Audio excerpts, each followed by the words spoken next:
Uma apresentação para a cadeira de estrutura dos sólidos da UFC. Piezoeletricidade. Uma breve apresentação da sua história, o que são, como funcionam, seus processos de fabricação e aplicações. Apresentado por William e Rafael.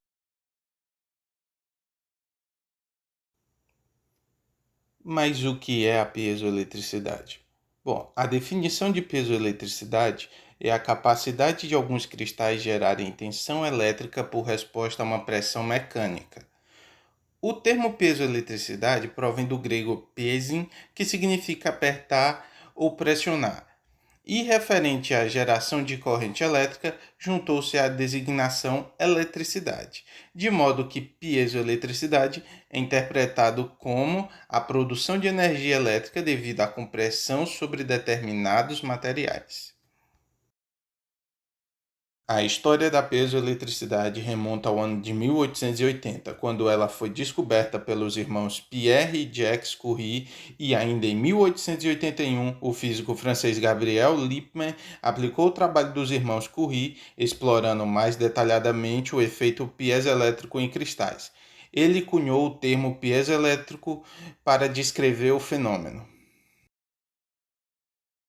sendo que a primeira utilização prática foi feita por Paul Leving no desenvolvimento de sonares durante a Primeira Guerra Mundial, 1914 e 1918, e em 1930 o físico alemão Woldemar Voigt desenvolveu a teoria matemática que explica o comportamento piezoelétrico em cristais, contribuindo para uma concepção mais aprofundada do fenômeno.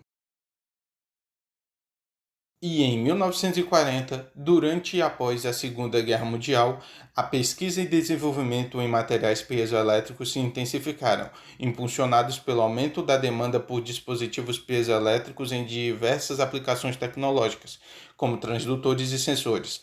A URSS e o Japão desenvolveram durante a década de 40 e 50 as cerâmicas piezoelétricas de titanato de bário, que pode ser observada à direita superior em amarelo. E os Estados Unidos desenvolveram as cerâmicas piezoelétricas de titanato zirconato de chumbo, ou PZT, sendo esta a mais utilizada atualmente, devido suas diversas variações, e pode ser observada à direita inferior em azul e rosa.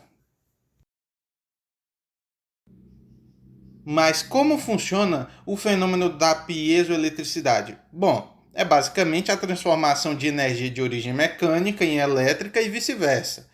O efeito direto é quando a aplicação de um esforço mecânico sobre o material provoca uma modificação na polarização elétrica do material, isto é, uma diferença de potencial. Já o inverso consiste na aplicação de um campo elétrico que culmina em uma deformação do material. Bom, à direita temos uma ilustração que demonstra uma célula neutra genérica, dividida no eixo X e no eixo Y. Agora, se aplicarmos uma força mecânica no eixo X, nós teremos uma carga negativa em cima e uma carga positiva embaixo. Agora, se aplicamos uma força mecânica no eixo Y, causando uma espécie de esticamento na célula, as cargas são invertidas. A positiva passa a ser em cima e a negativa embaixo. Agora podemos ver as três imagens, uma ao lado da outra, e podemos ver claramente essa diferença e a deformação causada pela força mecânica aplicada nelas. Bom, isso ocorre porque, ao se aplicar uma força mecânica sobre um material, seu arranjo atômico se desalinha, deslocando o átomo central para fora do centro da célula unitária, o que gera uma diferença de potencial elétrico. O processo inverso também ocorre. A aplicação de um campo elétrico pode deslocar o átomo central, deformando assim a célula unitária e alterando a forma do material. À direita, temos uma representação da célula unitária do polímero PZT. Observe-se que na primeira imagem, o seu íon central está posicionado exatamente no centro da célula unitária. Mas na segunda imagem, que se aplicou uma força mecânica causando um esticamento na célula, observou-se também que o íon central dele se desloca para fora do centro da célula unitária, o que causa uma diferença de potencial, o que dá a esse material suas propriedades piezoelétricas.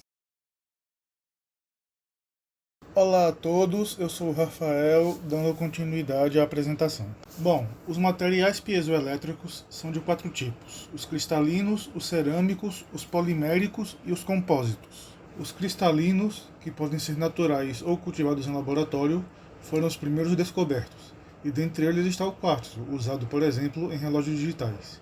Eles têm a vantagem de serem mais estáveis, resistentes e duráveis. Os cerâmicos, mais usados em alto-falantes e sensores, têm a vantagem de ter maior sensibilidade, desempenho e adaptabilidade. Porém, eles são mais frágeis que os cristalinos. Os materiais poliméricos são ainda mais versáteis que os cerâmicos, podendo ter maior deformação. Eles são mais flexíveis e leves, porém têm a desvantagem de serem menos resistentes que os cerâmicos. E os materiais compósitos são combinações de materiais de tipos diferentes. Eles são feitos com o intuito de combinar as vantagens dos materiais diferentes. Porém, eles também podem acabar combinando as desvantagens, além de terem fabricação mais cara. E como são fabricados os cristais de cerâmicas? Os cristais podem ser cultivados em laboratório, mergulhando uma semente do cristal numa solução aquosa rica em sílica. O sistema então é submetido a altíssima pressão e temperatura, fazendo com que a sílica da solução venha a aderir ao cristal, formando um cristal ainda maior. Esse cristal maior pode então ser lapidado e polido de acordo com as necessidades da aplicação.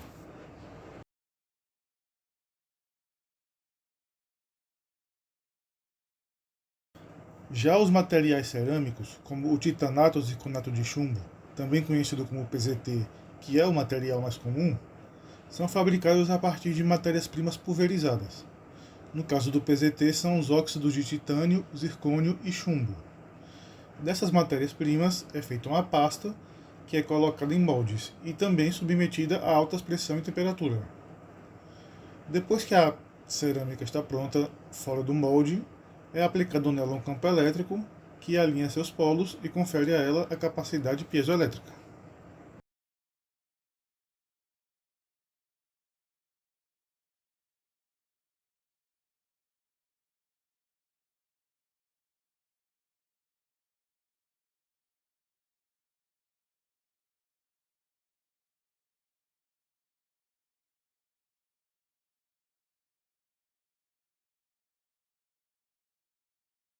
Por fim, como os materiais são utilizados. Isso pode ser feito de duas formas, como sensores, que transformam a força física da deformação em eletricidade, ou como atuadores, que transformam a eletricidade em força física, sendo deformados. Como exemplos de sensores, nós temos os microfones, que transformam o movimento das ondas sonoras em sinal elétrico, isqueiros, que produzem faíscas, e sensores de pressão. Sensores também podem ser utilizados para produzir energia limpa, sendo hoje em dia utilizados placas nos pisos que geram eletricidade para o local onde elas estão instaladas. E, como exemplos de atuadores, temos alto-falantes, que fazem o processo inverso do microfone, transformando a eletricidade em movimento para então produzir som, transdutores ultrassônicos, que nos permitem ver em materiais não translúcidos, como dentro das pessoas, radares e relógios, que usam a frequência constante de vibração do cristal para marcar corretamente a passagem do tempo.